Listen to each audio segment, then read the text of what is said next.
Hello everyone, welcome back to my channel. आज हम लोग बात करेंगे यूजीसी नेट 2021 में हुए होम साइंस के पेपर के बारे में। ये पेपर आपका सेकंड शिफ्ट में हुआ था। अभी हम लोग बात कर रहे हैं प्रीवियस ईयर पेपर्स के लिए, क्योंकि जो भी क्वेश्चन हम प्रिपेयर करते हैं, कोई भी टॉपिक हम प्रिपेयर करते हैं, तो हम एक पर्टिकुलर टॉपिक को देखते हैं और उसके रिगार्डिंग जो क्वेश्चंस आते हैं उनको देखते हैं।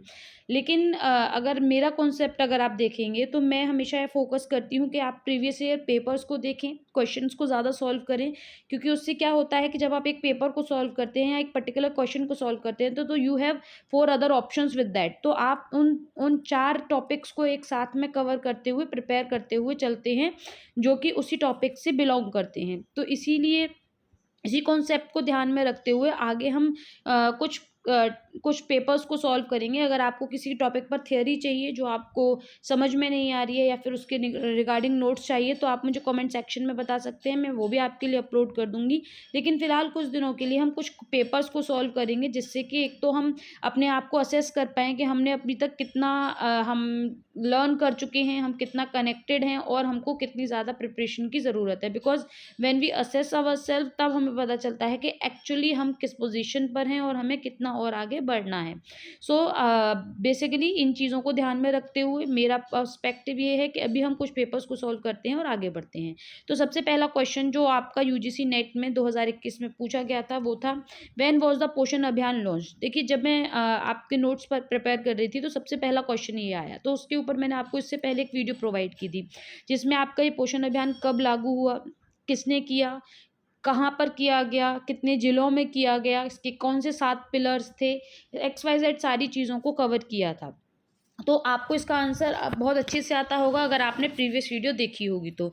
नहीं तो मैं हमेशा फोकस करती हूँ कि अगर आपको क्वेश्चन का आंसर नहीं आता है तो आप एलिमिनेशन मेथड को यूज़ कीजिए। एलिमिनेशन मेथड से क्या होता है कि आपके जो एक्स्ट्रा जो ऑप्शंस होते हैं, आप उनको सॉल्व करते हुए निकालते हुए जाते हैं और आप एक सही टारगेटेड आंसर पर आ जाते हैं। एटलीस्ट कम से कम 4 में से 2 ऑप्शंस को तो आप आराम से हटा सकते हैं। और इस वाले जो क्वेश्चन है उसमें बहुत ही पॉजिटिव पॉइंट ये है कि इसमें सभी में ईयर आपकी 2018 दी हुई है, तो आपको बहुत ज़्यादा दिमाग नहीं चलाना है कि किस ईयर में हुआ था। फिर उसके बाद मंथ अगर आपको याद होगा कि जैसे कि हमारा मार्च में हुआ था, तो मार्च, एक और पॉजिटिव पॉइंट ये है कि मार्च को कहीं भी रिपीट नहीं किया गया। देखिए, जनवरी है, यहाँ मई है और यहाँ पर अप्रैल है। तो आप बहुत आसानी से आंसर को आइडेंटिफाई कर सकते हैं कि आपका 8 मार्च 2018 को ये प्रोग्राम लॉन्च किया गया था। तो इस तरीके से आप एलिमिनेशन मेथड के थ्रू भी किसी भी आंसर को सॉल्व कर सकते हैं। तो इसका करेक्ट आंसर होगा 8 मार्च 2018। नेक्स्ट, जैसे कि मैं प्रीवियस वीडियो में आपको नोट्स प्रोवाइड कर चुकी हूँ, तो इसका एक छोटा सा ग्लिम्प आपको दिया है, बाकी आप अपनी प्रीवियस वीडियो जाकर देख सकते हैं।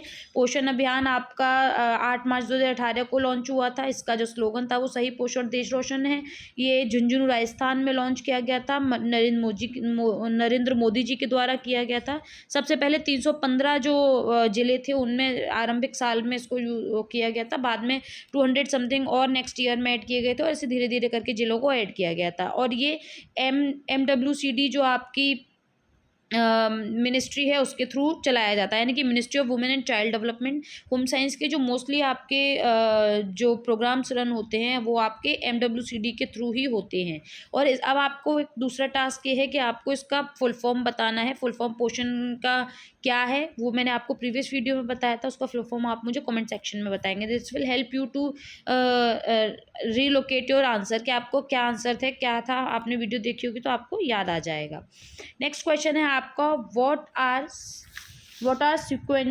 सीक्वेंस ट्रेंड्स, यानी कि स्वविनियोजक क्या होते हैं। देखिए, स्वविनियोजक जैसे कि नाम से पता चल रहा है, जो कि स्व मतलब अपने आप में, विनियोज मतलब जो उसमें मिक्स हो जाते हैं, जो स्वविनियोजक कहलाते हैं।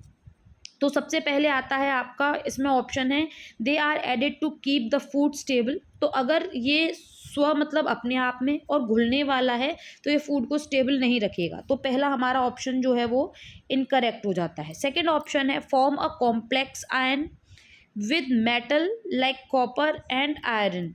तो ये एक आयंस को बनाएगा मेटल और कॉपर के और आयरन के साथ में मिलके। तो इसमें ये कहीं ना कहीं मिक्स हो रहा है किसी के साथ में, तो हमारा एक आंसर हो सकता है, हम इसे स्टैंड बाय पे रख सकते हैं। नेक्स्ट ऑप्शन है आपका, एडेड टू फॉर कलर। ये कलर को ऐड करने के लिए हो सकता है। यानी कि ये भी कहीं ना कहीं घुल मिल रहा है, तो एक इसको भी हम स्टैंड बाय पे रख सकते हैं। They keep the food oxidize, तो ऑक्सीडाइजेशन कहीं पे भी आपके घुलने मिलने का काम नहीं कर रहा है, तो ये हमारा ऑप्शन नहीं होगा। तो आपका फोर्थ एंड फर्स्ट आंसर नहीं हो सकता है। फिर अब हम देख लेते हैं सबसे पहले स्वविनियोजक होते क्या हैं। They are food additives which improve the quality and stability of food, यानी कि फूड की जो क्वालिटी है और उसकी स्टेबिलिटी है उसको बढ़ाने के लिए यूज़ होते हैं। This can prevent the oxidization of to fats into the food, और ये आपका एज अ प्रिजर्वेटिव काम करते हैं। तो इसमें जो बेसिकली आंसर आपका आएगा, ये आएगा आपका, ये एक फॉर्म, ये क्या है, ये एक कॉम्प्लेक्स हैं जो आयरन और मेटल के साथ में, कॉपर के साथ में, आयरन के साथ में मिलकर काम करते हैं। तो आपका सही आंसर क्या आएगा, ऑप्शन नंबर जो 2 है वो आपका करेक्ट आंसर में आएगा, क्योंकि ये आपस में मिल रहे हैं, स्वविनियोजन का काम कर रहे हैं। नेक्स्ट क्वेश्चन आपका आता है, विटामिन D3 को किस और नाम से जाना जाता है। अगर आपको प्रीवियस वीडियोस आपने देखी होंगी तो आपको मैंने सारी ट्रिक्स दे रखी हैं विटामिन्स को लर्न करने के लिए, तो आपको इमिडिएटली याद आ जाएगा कि विटामिन D3 का दूसरा नाम क्या है। लेकिन आपको जैसे कि इसका है रेटिन, इसमें ऑप्शन दिया हुआ है आपका रेटिनॉल, दूसरा है कैल्सिफेरॉल, आपका टोकोफेरॉल, और आपका है एगो कैल्सिफेरॉल। तो इसका करेक्ट आंसर आप मुझे कमेंट सेक्शन में बताएंगे, क्योंकि ये मैं आपको प्रीवियस वीडियोस में कई बार बता चुकी हूँ, और इससे आपको अपनी जो मेमोरी है उसको रिकॉल करने का भी मौका मिल रहा है। लेकिन एक बार मैं आपको इसमें रिकरेक्ट कर देती हूँ कि कौन सा विटामिन किस नाम से जाना जाता है। जैसे कि विटामिन ए जो है, इसे हम रेटिनॉल के नाम से जानते हैं। ये आपका ये आपके बहुत सारे फंक्शंस को इम्प्रूव करने के लिए इम्पॉर्टेंट होता है। ये आपकी बॉडी के अंदर जो नेचुरल डिफेंस सिस्टम है, जो आपकी बीमारी हो जाती है, जो आपको उसको इम्यून सिस्टम को स्ट्रॉन्ग करने का काम करता है। फिर आपका सेकंड ऑप्शन जो आपका दिया हुआ है, ये तो आपका हो गया रेटिनॉल। रेटिनॉल क्या है, आपका विटामिन ए है, तो ये हमारा आ जाता है विटामिन ए में। ठीक है, फिर आपका आता है नेक्स्ट ऑप्शन आपका दे रखा है नेक्स्ट आपका ऑप्शन दे रखा है कैल्सिरॉल। तो ये जो आपका है विटामिन D3 के नाम से जाना जाता है। तो D3 के नाम से हम यहाँ देख लेते हैं, आपका D3 हमसे पूछा क्या गया है, आंसर क्वेश्चन में भी D3 पूछा गया है। तो करेक्ट आंसर आपका क्या हो जाएगा, ऑप्शन नंबर 2 हो जाएगा। आगे हम देख लेते हैं टोकोफेरॉल के बारे में। जो टोकोफेरॉल है वो विटामिन ई होता है। ई विटामिन जो है आपका, ये आपका टोकोफेरॉल के नाम से जाना जाता है, जो कि आपकी सेल्स में मिलता है। फिर है आर्गे कैल्सिफेरॉल, ये आपका विटामिन D2 होता है। ये है आपका विटामिन D2, जो आपकी बॉडी में एज अ सप्लीमेंट यूज़ किया जाता है आपका विटामिन डेफिशिएंसी को रिमूव करने के लिए। तो यहाँ पर मैंने आपको बाकी ऑप्शंस का भी बता दिया है कि आपका ये D2 है, आपका ये विटामिन ई है। तो आपका करेक्ट आंसर क्या होगा, आंसर नंबर 2 आपका करेक्ट होगा। विटामिन D3 को किस और नाम से जाना जाता है। बाकी आप उस ट्रिक को याद कर लेंगे तो इतना सारा आपको दिमाग लगाने की ज़रूरत नहीं पड़ेगी, आप डायरेक्टली आंसर को टिक कर पाएंगे। ठीक है, फिर अब हम आगे बढ़ते हैं नेक्स्ट क्वेश्चन की तरफ। When the food is directly given to veins, it is called, जब भोजन को सीधे नसों में दिया जाता है तो इसे क्या कहते हैं। देखिए, जब आप न्यूट्रिशन पढ़ते हैं तो उसमें आप थेरेप्यूटिक न्यूट्रिशन पढ़ते हैं, तो वहाँ पर आपको बताया जाता है कि if patient is not able to chew the food, swallow the food, उस टाइम पर हम क्या करते हैं, जैसे कि आपका एनेस्थीसिया दिया हुआ है डॉक्टर उसको, मरीज को, या फिर वो पैरालाइज्ड है, या फिर वो किसी और तरीके के अनकॉन्शियस या सबकॉन्शियस माइंड पे चल रहा है और वो खाना नहीं खा सकता है, तो उस केस में हम क्या करते हैं, हम फूड को डायरेक्टली वेन्स में देते हैं लिक्विड फॉर्म में। तो उसके बहुत सारे तरीके होते हैं, जैसे कि आपका पहला है पेरिनेट्रल, फिर है एटर्नल, फिर उसके बाद है ईसोगैस्ट्रिक, और उसके बाद है सैलिन न्यूट्रिशन। मतलब ये कई तरीके से दिया जा सकता है, लेकिन वो कौन सा तरीका है जिसमें डायरेक्टली वेन्स में फूड को दिया जाता है। वेन्स में देने का तरीका कौन सा होता है, इसमें ये पूछा गया है। तो सबसे पहले हम देखते हैं पेरेंट्रल न्यूट्रिशन क्या होता है। पेरेंट्रल न्यूट्रिशन जो है वो नसों में आईवी दिया जाने वाला पोषण होता है, जिसे एक नस में लगाई नली के माध्यम से दिया जाता है। इसका प्रयोग तब किया जाता है जब रोगी उन सभी पोषक तत्वों को प्राप्त करने में सक्षम नहीं होता है, या इन्हें मुंह से एटर्नल ट्यूब से दिया जाता है, यानी कि ये मुंह से दिया जाने वाला है।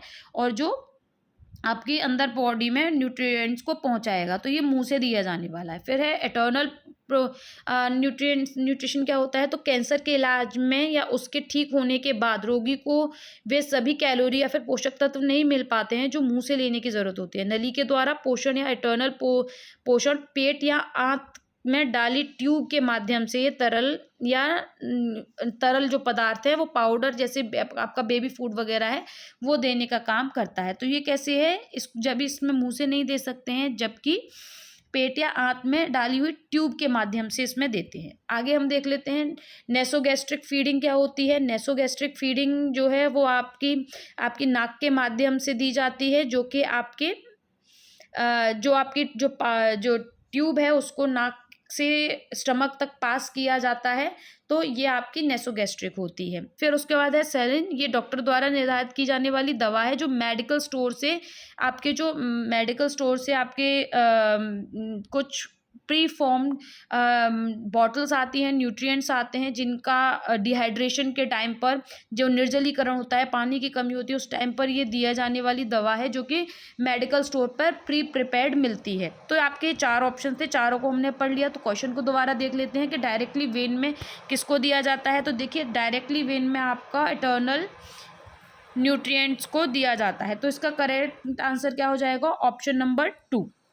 आगे बढ़ते हैं। The time and the temperature use for the pasteurisation of milk, दूध को चिपकाने के लिए इस्तेमाल किए जाने वाला समय और तापमान क्या है। तो यहाँ पर आपको देखिए 72 डिग्री सेल्सियस जो है वो कॉमनली दिया हुआ है चारों ऑप्शंस में, लेकिन यहाँ पर जो टाइम है वो वेरी किया हुआ है। यहाँ 15 मिनट, 15 सेकेंड, 30 मिनट, 30 सेकेंड। तो देखिए मिनट्स में तो हम टाइम में जाएंगे नहीं, तो हम मिनट्स को ऑटोमेटिकली निकाल देते हैं। फिर उसके बाद 15 सेकेंड और हमारा 30 सेकेंड बचता है। तो हम इसके चार्ट को एक बार देख लेते हैं। तो हमारा जो आपका जो high temperature and short time pasteurisation होता है ये आपका 72 डिग्री सेल्सियस पर और 15 सेकेंड के लिए दिया जाता है, जिससे जो आपका फूड जो है वो पॉस्चराइज्ड हो जाता है। बाकी आपके और भी कई तरीके हैं, जैसे कि आपका वेट पॉस्चराइजेशन है, उसके बाद है higher heat and short time, उसके बाद है higher heat and shorter time. तो ये आपके कई तरीके होते हैं। इसमें आपका सिर्फ 0.5 सेकेंड्स के लिए है, जिसमें आपका टेम्परेचर 90 डिग्री है। लेकिन हमारे पास यहाँ ऑप्शन में 72 डिग्री सेंटीग्रेड का ऑप्शन है, तो इसमें हम लोग चूज़ करेंगे अपना ऑप्शन नंबर 2, जिसमें आपका 15 सेकेंड को हाईलाइट किया गया है। तो यहाँ पर मैं एक बार ये सारी हटा के आपको आंसर करेक्ट दिखा देती हूँ। तो इसका करेक्ट आंसर जो आएगा वो आएगा 72 डिग्री सेंटीग्रेड में 15 सेकेंड के लिए जब हम दूध को रखते हैं तो वो पॉस्चराइज्ड मिल्क हो जाता है। नेक्स्ट हम बढ़ते हैं क्वेश्चन 6 की तरफ। In order to pursue the research which of the following is a prerequisite. बहुत ही ईजी क्वेश्चन है। अगर आप कोई रिसर्च करने जा रहे हैं तो उससे पहले आपकी जो पूर्व की आवश्यकता क्या होगी, उससे पहले आपके पास क्या होना चाहिए। डेवलपिंग अ रिसर्च डिज़ाइन, अगर आप कोई रिसर्च करने जा रहे हैं तो आप रिसर्च डिज़ाइन एकदम से बिल्कुल भी फॉर्म नहीं करेंगे। फिर है फॉर्मुलेटिंग अ रिसर्च क्वेश्चन, हाँ आप एक क्वेश्चन को ज़रूर सोचेंगे कि क्या क्वेश्चन हो सकता है, हमें किस पर रिसर्च करनी है और हमें उस पर रिसर्च क्यों करनी है, तो हमारा यह आंसर हो सकता है। फिर deciding about the data analysis procedure, तो आप किसी भी डाटा का जो एनालिसिस है वो तब तक नहीं करेंगे जब तक आपके पास डाटा नहीं होगा, और डाटा तब होगा जब आप एक क्वेश्चन को फॉर्म करेंगे, उसकी एक डिज़ाइन बनाएंगे, आप उसका डाटा गैदर करेंगे, उसके बाद आप डाटा को एनालिसिस करेंगे। तो ऑप्शन 3 भी खत्म हो जाता है। फिर है फॉर्मुलेटिंग अ रिसर्च हाइपोथेसिस, तो रिसर्च हाइपोथेसिस आप तब बनाएंगे जब आपके पास एक क्वेश्चन होगा। तो बाकी 3 ऑप्शंस बिल्कुल गलत हो जाते हैं। ऑप्शन नंबर 2 जो आपका है वो करेक्ट आंसर होता है। देखिए आप अगर रिसर्च प्रोसेस आपके पास नहीं है तो आप स्टेप बाय स्टेप इसको लर्न कर सकते हैं। यहाँ पर आपको 8 स्टेप्स वाली दी हुई है। बेसिकली ये डिपेंड करता है कि आपके गाइड कौन है, वो आपको बताते हैं कि आपको कितने स्टेप्स वाली रिसर्च को फॉलो अप करना है। ये आपकी 7 स्टेप रिसर्च प्रोसीजर है, आप इसका स्क्रीनशॉट ले सकते हैं या फिर आप नोट डाउन कर सकते हैं। और ये आपका 11 वाला है। तो इसमें आपका सबसे पहले होता है कि आप एक रिसर्च क्वेश्चन आपके पास होना चाहिए, आइडेंटिफाई अ प्रॉब्लम होनी चाहिए आपके पास में, है ना। कोई भी प्रॉब्लम होगी, कोई क्वेश्चन होगा, तभी आप उसको आगे प्रोसीड कर सकते हैं। नेक्स्ट आता है 7th question, any 2 immiscible liquid when mix together form an. जब कोई दो अमिश्रणीय द्रव एक साथ मिश्रित किए जाते हैं तो क्या बनता है। इसका बहुत अच्छा एक एग्जाम्पल मैं आपको देख सकती हूँ, आपकी किचन में होता है कि जब आप तेल को पानी के साथ में मिलाते हैं तो वो अमिश्रणीय द्रव्य हो जाता है। क्या हो जाता है, अमिश्रणीय द्रव्य। तो ये आपका एग्जाम्पल हो गया। तो अब ये किस में आएगा, क्या वो एरोसॉल्स होते हैं, क्या वो इमल्शंस होते हैं, क्या वो जेल होता है या सॉल होता है। देखिए एरोसॉल्स क्या होते हैं, मैं यहाँ डिफाइन कर देती हूँ। ये सूक्ष्म ठोस कण होते हैं या फिर ये तरल बूंद हो सकती हैं जो हवा या किसी और गैस के साथ में मिलकर कोलाइड बनाती हैं। ठीक है, तो ये हवा के साथ में ही मिलकर कोई कोलाइड को फॉर्म कर रही हैं, तो ये हमारे अमिश्रणीय द्रव्य नहीं हो सकता है। फिर है आपका इमल्शन। इमल्शन क्या होता है, दो या दो से ज़्यादा अमिश्रणीय तरल पदार्थों को जब मिलाया जाता है तो वो आपका इमल्शन हो जाता है। तो आपका करेक्ट आंसर क्या होगा, ऑप्शन नंबर 2। जैसे कि आपका तेल और पानी का एग्जाम्पल मैंने बताया। जेल हम सबको पता है क्या होता है, तो ये आपका आंसर में नहीं आएगा। सोल क्या होता है, किसी भी तरल माध्यम में आप बहुत छोटे छोटे ठोस कणों से जो बनता है मिलकर, वो आपका कोलाइड होता है। जैसे कि आपके किसी तरल में और छोटे छोटे आपके ठोस के जो कण होते हैं वो हों। जैसे कि आपका ब्लड है, ब्लड में आपके होता तरल है लेकिन उसमें आरबीसी, डब्ल्यूबीसी और आपके प्लाज्मा वगैरह सारी चीज़ें प्रेजेंट होती हैं। आपका पेंट होता है, पेंट लिक्विड होता है, पर उसमें आपके अलग ठोस कण भी होते हैं। कोशिका का जो तरल होता है वो, ये सारी चीज़ें आपकी सोल में आती हैं। तो ये भी आपका ऑप्शन नहीं होगा। सही आंसर आपका क्या होगा, ऑप्शन नंबर 2। आगे बढ़ते हैं क्वेश्चन नंबर 8 में। Symptoms of thiamine deficiency are. तो जो आपकी थायमीन है, सबसे पहली बात तो आपको आंसर करना है कमेंट सेक्शन में कि जो थायमीन है वो आपकी कौन सी विटामिन को हम कहते हैं। तो इसके जो सिम्टम्स हैं वो क्या होते हैं, इसकी जो कमी होती है वो उसमें क्या सिम्टम्स देखे जाते हैं। देखिए पहला है आपका पेरिफेरल न्यूरोपैथी, दूसरा है आपका फोटोफोबिया, तीसरा है कार्डियोमेगली, फिर है आपका कोलिनचाई और उसके बाद है ट्राइकार्डिया, यानी कि आपका परिधीय तंत्रिका विकृति, फिर है प्रकाश भीति, एक प्रकार का हृदय रोग, फिर है नख संबंधी रोग या फिर दुत नाड़ी। अगर आपने प्रीवियस वीडियोस देखे होंगे तो इनमें से कई सारे टॉपिक्स को जो है वो मैंने आपको बताया हुआ था कि ये क्या चीज़ें क्या होती हैं। तो देखिए आपको यहाँ पे से आप बहुत आराम से इसको एलिमिनेट कर सकते हैं कि कौन सा आपका करेक्ट आंसर नहीं हो सकता है इसमें से। ठीक है, तो सबसे पहले हम ये देख लेते हैं कि विटामिन B1 जो है वो उसे हम थायमीन कहते हैं। इसकी जो डेफिशिएंसी की जो सिम्टम्स हैं उसमें थायमीन डेफिशिएंसी क्या होता है कि ये बहुत रेयर केस में तो देखी जाती है। इसमें जो इंडिविजुअल्स हैं उनमें एक्सेसिव अल्कोहल कंजप्शन जब वो करते हैं और अपने मील को रिप्लेस कर देते हैं अल्कोहल के साथ में, यानी कि शराब के साथ में, तब ये प्रॉब्लम उनके ज़्यादा देखी जाती है। या फिर जो उनकी डाइट है उसमें वो जो रिफाइंड राइस होते हैं, मतलब ब्राउन राइस ना लेके जो रिफाइंड राइस होते हैं, प्रोसेस्ड कार्बोहाइड्रेट होते हैं, उनको ज़्यादा इनटेक करते हैं, तभी आपकी थायमीन डेफिशिएंसी होती है। हम सबको पता है कि चावल की जो ऊपरी परत होती है उस पर थायमीन की लेयर होती है, इसीलिए रिफाइंड जो आपके राइस होते हैं उनको कंज्यूम नहीं करना चाहिए। जो ब्राउन राइस होते हैं आपके वो बेस्ट होते हैं कंजप्शन के लिए।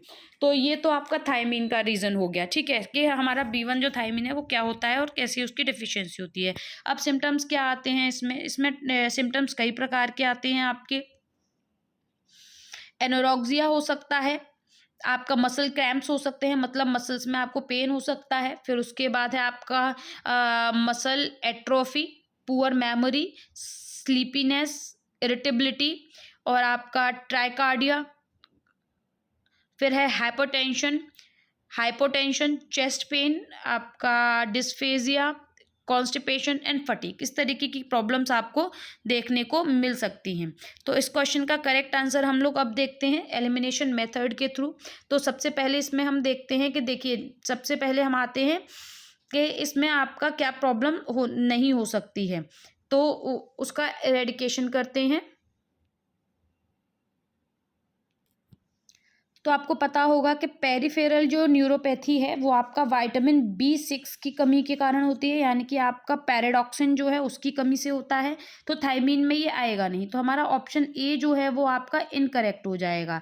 यानी कि आपका जो इनकरेक्ट है उस और जो करेक्ट है हम उसको अलग अलग कर लेते हैं। इनकरेक्ट में आपका ए ऑप्शन आएगा। फिर उसके बाद आपका नीचे सेकंड आता है फोटोफोबिया। फोटोफोबिया जो है वो प्रकाश भीति या आपका B2 यानी कि राइबोफ्लेविन और B12 यानी कि साइनोकोबाल अमीन के कारण होता है। तो आपका ये थायमीन के कारण नहीं हो रहा है अगेन, तो आपका ऑप्शन नंबर जो बी है वो भी आपके आंसर में नहीं आएगा। फिर उसके बाद नेक्स्ट आपका आता है कार्डियोमेगली। कार्डियोमेगली जो है वो आपका माइक्रोन्यूट्रिएंट्स के कारण होता है, ये एक हृदय रोग है। ये आपका थायमीन की कमी से, आपके ये सेलेनियम की कमी से, नाइसिन की कमी से और आपका ये टेरेनियम और आपका कैरेटिन की कमी से होता है। तो इसमें आपके कई सारे माइक्रोन्यूट्रिएंट्स आपके हेल्प कर रहे हैं, रीज़न बन रहे हैं इस प्रॉब्लम में। तो आपका थायमीन भी एक नाम है, तो आपका सी ऑप्शन जो है वो इसमें हमारा करेक्ट आंसर्स में आ सकता है। नेक्स्ट आपका आता है डी ऑप्शन। डी ऑप्शन जो है वो आपका नक संबंधी, जिसमें कि आपकी ये आयोडीन डेफिशिएंसी से होता है। आयोडीन डेफिशिएंसी एनीमिया जो होता है इसमें स्पून लाइक नेल्स हो जाते हैं, अगर आपको याद हो प्रीवियस वीडियोस में हमने देखा है। तो ये भी हमारा नेक्स्ट जो ऑप्शंस हैं उसमें नहीं आएगा, यानी कि ये आपका ऑप्शन नंबर जो डी है वो भी आपका नहीं आएगा। फिर आपका बचा दुत नाड़ी, जो कि आपका B12 और आपकी जो थायमीन है इनके कारण होता है। तो इसका करेक्ट आंसर क्या होगा, यहाँ से आप सर्च करके कमेंट सेक्शन में बताएंगे। इन सारी ही प्रॉब्लम्स के बारे में मैंने आपको एलैबोरेट किया है। इसका करेक्ट आंसर क्या होगा आप यहाँ से सर्च करके 1 2 3 4 में से आप क्वेश्चन नंबर डालेंगे 8 और उसका आंसर बताएंगे कि क्या होगा। नेक्स्ट हम आगे बढ़ते हैं क्वेश्चन नंबर 9 पर। Protein present in milk. Milk में कौन सी प्रोटीन प्रेजेंट होती है? अगेन मैं यहाँ पर आपको एक्सप्लेन करूँगी और करेक्ट आंसर आप मुझे कमेंट सेक्शन में बताएंगे। आपका क्वेश्चन नंबर 9 के लिए तो जो सबसे पहले हम लोग बात करते लेते हैं, इसमें ऑप्शन आया हुआ है लेक्टा एल्ब्यूमिन। जो लेक्टा एल्ब्यूमिन है वो आपकी एक वे प्रोटीन होती है जो कि आपके मैमल्स मिल्क में, यानी कि जितने भी स्तनधारी होते हैं जैसे कि ह्यूमन भी हैं उनके दूध में पाया जाता है। फिर है लैक्टोग्लोब्यूलिन। जो आपका लैक्टोग्लोब्यूलिन जो होते हैं वो मेजर वे प्रोटीन होती है जो कि ह्यूमन मिल्क में तो नहीं होती है लेकिन काउ मिल्क में पाई जाती है। फिर आपका आता है केसीन। केसीन जो है वो आपका फॉस्फोप्रोटीन होती है। और फिर उसके बाद हम आगे बढ़ते हैं अवा एल्ब्यूमिन, जो कि आपकी एग में पाई जाती है। एग में पाई जाती है तो आपका ये आंसर जो है वो तो हट ही जाएगा, डी ऑप्शन। फिर आपका आता है मायोसिन। ये जो है आपकी मसल्स में पाई जाने वाली प्रोटीन है, तो ये भी आपका ऑप्शन हट जाएगा। तो अब आप आराम से अपने आंसर को आइडेंटिफाई कर सकते हैं यहाँ से कि कौन सा आपका करेक्ट आंसर होगा जो कि मिल्क में प्रेजेंट प्रोटीन के में काउंट होगा। नेक्स्ट हमारा क्वेश्चन आता है identify the names of essential acids, fatty acids. तो देखिए फैटी एसिड्स जो हैं वो बेसिकली 3 पार्ट्स में डिवाइडेड होते हैं, जैसे कि हमको पता है असेंशियल, नॉन असेंशियल और तीसरा हमारा कौन सा होता है? तीसरा हमारा होता है आपका कंडीशनल अमीनो एसिड्स। तो देखिए सबसे पहले हम लोग उनकी बात कर लेते हैं। जो हमारे अमीनो एसिड्स जो होते हैं जो आपके फैटी एसिड्स को बनाते हैं उनमें आपका फंडामेंटल यूनिट होती है, ठीक है। तो असेंशियल्स जो होते हैं वो हमारे बेसिकली 9 होते हैं। 9 के नेम मैंने आपको एक ट्रिक के साथ में याद कराए थे। VIP हॉल में TT, यानी कि VIP, फिर उसके बाद सॉरी मैं इसको रीराइट करती हूँ छोटा छोटा। VIP hall HALL। Small letter का मतलब है कि इसका कोई भी फुल फॉर्म नहीं है। ME में TT। ये आपका एक ट्रिक था जिसके थ्रू एसेंशियल अमीनो एसिड्स मैंने आपको लर्न कराए थे। इसका जो फुल फॉर्म्स हैं, V से आपका आता है वैलिनिन, I से आपका आता है आइसोल्यूसिन, P से आता है आपका फिनाइलिन, उसके बाद आपका H से आता है हिस्टिडिन, आपका L से आता है ल्यूसिन और लाइसिन, एम से आपका आता है मिथायोनिन, टी से आपका आता है ट्रिप्टोफन, और नेक्स्ट टी से आपका आता है आपका थ्रेओनिन। तो इस तरीके से आप इनको लर्न कर सकते हैं, और प्रीवियस वीडियो में इसकी आपको वीडियो अपलोड की गई है। अगर आपको नहीं मिले तो आप मुझे कमेंट सेक्शन में बता दीजिएगा, मैं इसकी एक और न्यू वीडियो अपलोड कर दूंगी। तो जो इसमें नेम है वो आप बहुत आसानी से आइडेंटिफाई कर सकते हैं, क्योंकि देखिए मैंने आपको लिस्ट भी यहाँ प्रोवाइड कर दी है कि असेंशियल कौन से हैं, नॉन असेंशियल कौन से हैं। तो इसमें से आपको आइडेंटिफाई करना है। देखिए लिनोलेनिक जो है आपका, सबसे पहले हम देख लेते हैं। लिनोलेनिक जो है वो आपका असेंशियल फैटी एसिड है, ठीक है। ब्यूटेरिक जो है वो आपका, ब्यूटेरिक आपका किस में आता है, ब्यूटेरिक आपका आता है असेंशियल अमीनो एसिड्स में, नहीं आएगा, हमारा बी कट जाएगा। फिर आपका आता है लिनोलेनिक। लिनोलेनिक जो है वो लिनोलेनिक को चेक करते हैं हम। लिनोलेनिक आपका असेंशियल में आएगा। फिर है ये जो आपका मिस्ट्रिक जो है वो आपका इसमें नहीं आता है, और एरेकडोनिक जो है वो भी आपका इसमें नहीं आता है, आपका एरेकडोनिक। तो आपका करेक्ट आंसर क्या होगा वो यहाँ पर आप सिलेक्ट कर सकते हैं। तो बेसिकली पहले आप असेंशियल और नॉन असेंशियल की आप अपने नाम को चेक कर लीजिएगा, लर्न कर लीजिएगा, उसके बाद में आप उसमें आंसर को आसानी से कमेंट सेक्शन में बता सकते हैं। नेक्स्ट हमारा आता है the major symptoms of diabetes क्या होते हैं। हम सबको पता है कि डायबिटीज़ में सबसे पहला जो सिम्टम होता है पॉलीयूरिया होता है, यानी कि जब ब्लड शुगर बढ़ता है तो आप बार बार यूरिनेट करने, टॉयलेट करने के लिए बार बार जाते हैं। तो ऑप्शन आपका ए जो है वो करेक्ट आंसर ऑप्शंस में एक आ जाएगा। नेक्स्ट आगे हम बढ़ते हैं। ग्लोसिटिस यानी कि जिव्याशोथ। ग्लोसिटिस में क्या होता है आपका वो देख लेते हैं एक बार। ग्लोसिटिस में आपकी जो जीभ जो है वो भारी जैसी हो जाती है। फिर आपका आता है एसिडोसिस। एसिडोसिस जो है आपकी अम्लीयता, यानी कि आपका जो ब्लड है, ब्लड में जो अम्ल की जो मात्रा है वो इंक्रीज हो जाती है। तो ये आपका एक है। फिर उसके बाद नेक्स्ट आपका आता है ट्राइकार्डिया। और ट्राइकार्डिया यानी कि क्षिप्र हृदय, जैसे अभी प्रीवियस एक और क्वेश्चन में हमने इसको देखा था, वही ऑप्शन है ये। फिर आपका आता है नॉक्टोरिया। तो इन सभी को इलैबोरेट करके देखते हैं पहले हम।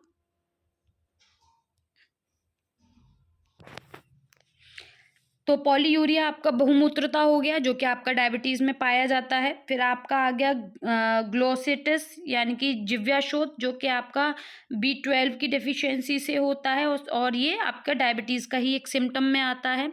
फिर उसके बाद आपका आता है एसिडोसिस, जो कि शरीर के तरल पदार्थ में बहुत ज़्यादा जब अम्लीय स्थिति हो जाती है तो एसिडोसिस होता है। ये आपके पीएच बैलेंस को असंतुलित कर देता है, लेकिन ये आपका डायबिटीज़ के सिम्टम्स में नहीं आएगा।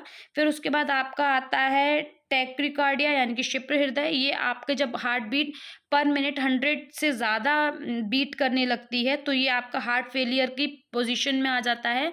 तो ये भी आपका इस ऑप्शन में नहीं आएगा, आपका ऑप्शन डी और आपका ऑप्शन सी, ये हमारे दोनों ही हमारे सब सिम्टम्स में नहीं रहेंगे। फिर आपका आता है नॉक्टोरिया। नॉक्टोरिया यानी कि नक में जो रात में बार बार जब कोई वृद्ध व्यक्ति, यूजुअली वृद्ध व्यक्तियों में देखा जाता है कि रात में वो बार बार टॉयलेट करने के लिए जाते हैं, तो ये भी आपका एक मधुमेह का एक कारण होता है। तो आपका जो ए है, बी है और आपका जो ई है, ये आपके तीनों करेक्ट सिम्टम्स में यहाँ पर दिखाई दे रहे हैं। तो इसका जो करेक्ट आंसर है वो आप मुझे कमेंट सेक्शन में बताएंगे कि क्या होगा इसमें से ए 1, 2, 3 और 4 में से।